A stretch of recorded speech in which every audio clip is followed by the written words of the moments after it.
Assalamualaikum warahmatullahi wabarakatuh. Salam sejahtera bagi kita semua, sahabat SS yang saya hormati dimanapun berada. Pada hari ini saya akan berbagi tips lagi yang biasa dihadapi oleh masyarakat terhadap kasus-kasus yang lagi booming, lagi viral saat ini, yaitu penyerobotan rumah dengan cara tanda kutip legal oleh mafia tanah. Nah, adapun kronologisnya saya jelaskan di sini supaya nanti kita harus lebih berhati-hati lagi ya.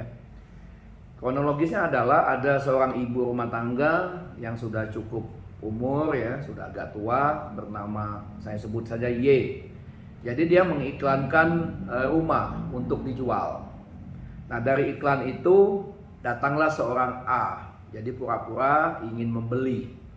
Dia memberikan suatu tanda jadilah ya, sekitar 5 juta rupiah, nggak besar, karena dia akan membeli. Nah, beberapa hari kemudian si A yang sudah memberikan DP ini dia mengajak temannya B, jadi untuk membeli rumah tersebut. Nah, dibuatkanlah 3 akta di hadapan notaris. Jadi notaris ini setelah ditunjuk oleh si A, si pembeli, yaitu dibuatkan akta PPJB, pengikatan perjanjian jual beli, kuasa menjual, dan perjanjian akte perjanjian untuk membeli kembali. Jadi dia diberi kesempatan kepada ibu ini kalau dia mau membeli kembali rumah tersebut. Jadi dibuat di hadapan notaris, katakanlah notaris X. Nah, uang jual beli itu oleh si A, si pembeli ini ditransfer ke bank ya, sejumlah yang diperjanjikan. Nah, entah kenapa uang tersebut seolah-olah dibuat si Y, si penjual ini menarik tunai, dan uang tarik tunai itu disetorkan kembali kepada rekan si A tadi, si pembeli, kepada pihak lain ya, yang katanya lawyernya, jadi ditransfer kembali. Jadi sama saja uang itu tidak dibayarkan ya. Nah, ini yang pertama modusnya itu. Nah, beberapa bulan kemudian ya, si A ini yang pertama kali memberikan DP tadi mengajak si Y, si penjual ini, ke kantor notaris lain lagi, namanya Z ya. Namanya Z, yang katanya akan membeli kembali aset tersebut kepada yang si pembeli yang pertama. Jadi untuk membeli itu. Nah, di sana itu dibuatkanlah beberapa akte oleh si notaris Z tadi ya, di hadapan Y dan di hadapan yang membayar untuk membeli kembali, katakanlah D. Jadi dibuatkanlah akte utang piutang dengan penjaminan. Yang kedua dibuatkan akte surat kuasa menjual mutlak. Nah, yang ketiga dibuatkanlah pernyataan, yaitu pernyataan pengosongan. Ini semua dibuat di hadapan notaris. Nah, karena dengan waktu yang ditentukan, si Y ini tidak bisa membayar utang tersebut ya kepada si D ini. Maka si D tiba-tiba dengan kuasa menjual mutlak tadi pergi ke PPAT, katakanlah PPATQ, dibuatkanlah akte jual beli dan dibalik nama ke BPN. Nah, dengan menggunakan akte kuasa tadi. Nah, sehingga saat ini sertifikat tersebut sudah beralih dari si Y kepada si D, resmi di hadapan BPN. Nah, itu yang dengan modus dibuatkan akte-akte tersebut ya di hadapan notaris-notaris yang telah mereka tunjuk. Nah, pertanyaannya di sini yang nantinya akan kita bahas bersama ya. Mungkin nanti kita akan bahas di bagian selanjutnya. Jadi pertanyaannya yang pertama, apakah akte perjanjian pengikatan jual beli, kuasa menjual, dan perjanjian membeli kembali itu sah? Ini pertanyaan pertama.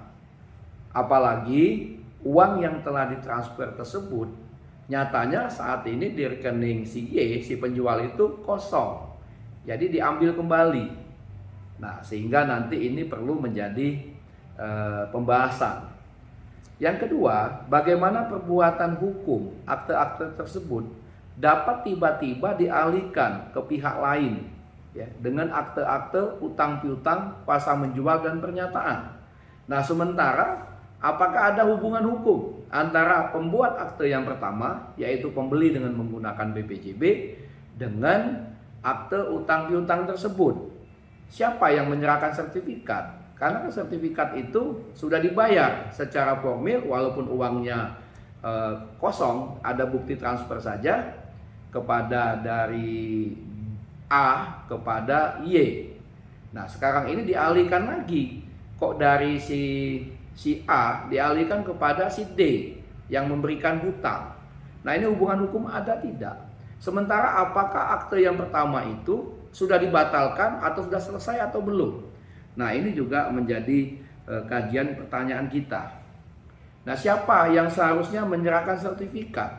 Apakah si Y selaku pemilik rumah tapi sudah dia jual kepada si pembeli yang pertama? Apakah si pembeli pertama yang menyerahkan sertifikat? Sementara saat ini nggak jelas. Sertifikat itu tiba-tiba udah ada di notaris. Nah, jadi ini juga pertanyaan. Yang selanjutnya pertanyaannya lagi, apakah bisa akte hutang piutang tiba-tiba dibuatkan kuasa menjual? Nah, bagaimana konstruksi hukumnya? Karena ini banyak sekali saya lihat terjadi, tidak hanya di notaris, PPAT, tapi bahkan di perbankan, ya. Konstruksi hukumnya, apakah ini akte ini bisa dijalankan? Apakah sebaliknya akte ini menjadi batal demi hukum? Selanjutnya, apakah akte AJB, akte jual beli dan balik nama di BPN itu sah? Ya, mengingat perbuatan hukum dari Y selaku penjual ini di dalam komparisi akte tersebut seolah-olah dia tidak perlu mendapat persetujuan dari siapapun juga. Sementara dia punya suami, dia punya anak-anak. Nah, ini juga menjadi pertanyaan.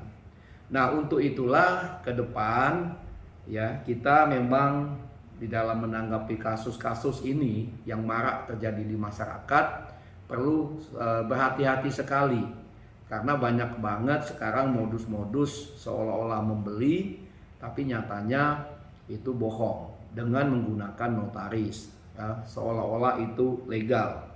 Nah, sudah itu yang kedua, jangan juga kita gampang menyerahkan sertifikat apalagi asli, dokumen-dokumen, dan pastikan utama kepada ibu-ibu ya, di dalam transaksi ini jangan sendirian, harus didampingi oleh keluarga terdekat, didampingi oleh anak-anak, oleh suami kalau masih ada suami, bahkan oleh notaris terpercaya. Jadi segala sesuatu itu agar kita tidak gampang dibohongi ya. Itulah yang menjadi tips kita. Mudah-mudahan ini dapat bermanfaat. Nah, nanti bagian kedepannya pertanyaan-pertanyaan yang saya sebutkan tadi kita kupas, kita bahas satu persatu. Kami mengharapkan kepada masyarakat, teman-teman, sahabat SS sekalian dapat berkomentar, dapat membagikan video ini agar dapat bermanfaat bagi kita semua. Sekian, terima kasih. Wassalamualaikum warahmatullahi wabarakatuh. Tetap semangat.